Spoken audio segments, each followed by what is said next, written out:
Apologies, my camera ran out of battery, so I'm just gonna I may as well just start again. Hi guys, my name is Hannah, welcome back to my book channel. I hope you're all well. For today's video I'm just going to do a mini wrap up because I've not read a significant amount of books to warrant a end of the month monthly wrap up. Obviously it's only the 18th of April when I'm filming this, and I'm aware there's 2 weeks of April left, but I don't think I'm going to finish more than the book I'm currently reading. And the book I'm currently reading is Without a Trace by Marie Hannah, and I'm currently on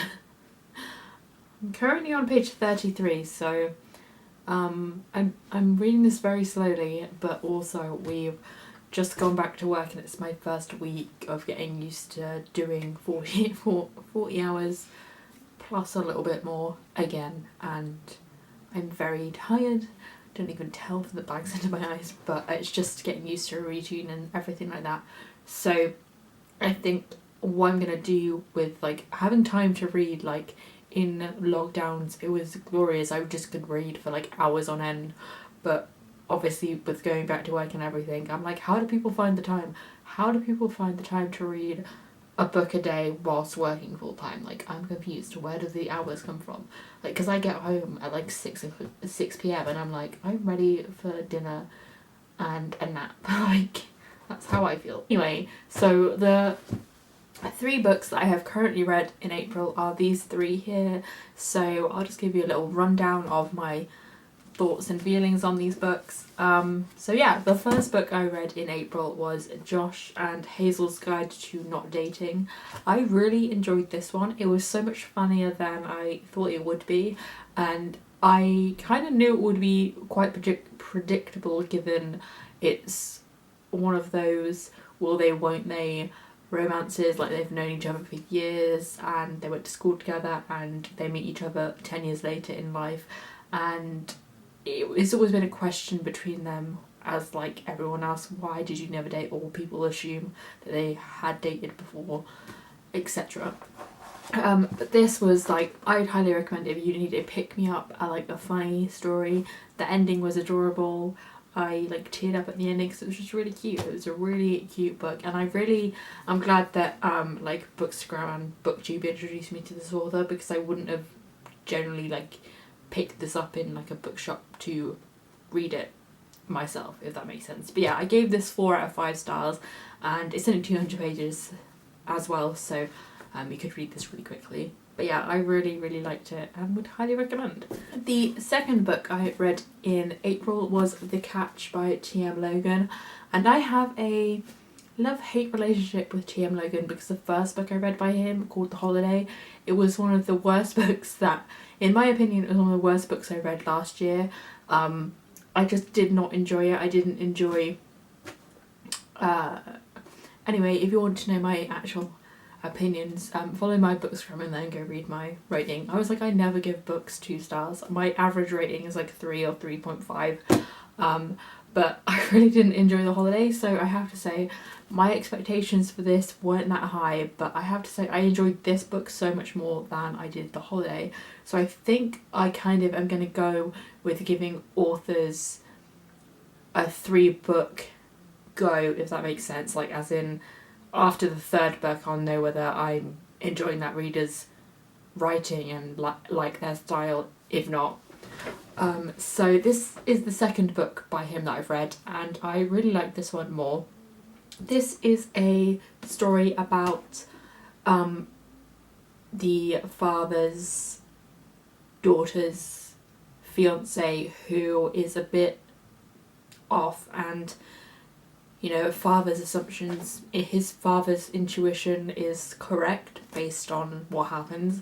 I really liked that the chapters are really short and sweet, and I got through this really quickly, and it is quite a thick book, so I wasn't expecting to read it as quickly as I did. But the way this was told, I really liked it, and the characters weren't as annoying as the other book. Anyway, I think the ending, the last quarter of the book, made a lot more, like, it didn't drag out, even though it's a long book. I feel like the ending was a teeny bit predictable, But yeah, I don't know, if you like TM Logan, let me know what your favourite book by him is, because I'm gonna order another one, but I don't know which one to go for. That will either sway me either to continue reading his novels or to just, you know, give up give up trying to enjoy his writing. Anyway, I want to give every author that I recommended like a fair chance, obviously. So yeah, I gave this like 3.5, I think. I can't remember. 3.5 stars. And the last book I read so far in April has been It Ends With Us by Colleen Hoover. And now I completely misjudged. Obviously I read the cover, it says It Ends With Us, and read the back, and I assumed that it was a romance, and it ends with us being It Ends With Me and the what was her name? Lily. Like, I assumed it to be like Lily ends up with Atlas, or, you know, the other person. What is the other person's name? See, he's not important. I disliked him so much I've forgotten his name, because he had a dumb name or something stupid that just... Oh wait, what is his name? Oh, his name is Ryle. Like, what name is that? That's a dumb name in my opinion. No offense if you're called Ryle, I just think that name's stupid. Anyway, this book is, I really enjoy Colleen Hoover's writing. This is the second book I've read by her, and I just love the way she tells this story. It's really hard to read at some aspects of it, because it does deal with a domestic violence relationship, and if you aren't okay and you're not comfortable reading that, I don't think you could handle some of the scenes in this book. And I think a lot of the time I don't bother to read the author's like acknowledgements at the back of the book, and I did with this book, and it was just so sad because Colleen said she went through some of these experiences that Lily and Ryle have were based on her mum and dad's relationship, and which is just really sad. And like, obviously it's quite hard to read domestic violence scenes anyway, even if it's like fiction, but even so it's just a bit uncomfortable to read. But I was just so happy with the ending, and how like the title isn't how I imagined it to turn out in the end, and it was just such a beautiful like ending, being that like she got out when she needed to, and her childhood best friend Atlas was, you know, there when she needed someone and needed to get out, etc. And I really liked Ryle's sister, because she was supportive to Lily in a way that you wouldn't really expect. You'd expect her to take her brother's side in things, but she didn't. And yeah, I just really enjoyed this story, and the way it was funny when it needed to be, and how Lily writes random letters to Ellen DeGeneres, whenever she's down or sad or anything, and they were really nice, like they were just nice letters to read. But yeah, I gave this 4 out of 5, just because, like I said, the domestic violence scenes were really hard to read at one point. But I loved all the characters and how she told this story, and after reading her acknowledgements, I think if you are looking to read this book, because obviously it's pink and flowers, I think a lot of people would just see this and assume it's like a complete like romance novel.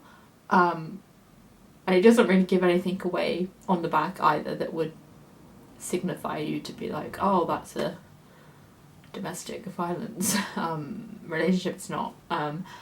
But yeah, just know that you deserve more than a Ryle character, because he's not worth the ground he's not worth the ground that he walks on. But yeah, I really enjoyed this book, and I would highly recommend it. So I think that's all I've read so far this month, and like I said, I'm on page 30 of this without a trace, but I keep reading these first 30 pages and forgetting like what's happened, so maybe I should just start this book again. But yeah, I don't know, this was my mini mini wrap up, I guess. We can call this a mini. We can call this a mini wrap up. Like I've said like 5 times. Anyway, I hope you guys enjoyed this video, and if you're back at work, I hope you guys are all doing okay. It's been really busy where I am, but it's quite fun to, you know, not be in a lockdown. Fingers crossed there's no more lockdowns, and yeah, stay safe, and I shall see you guys in my next video. Thank you for watching. Bye.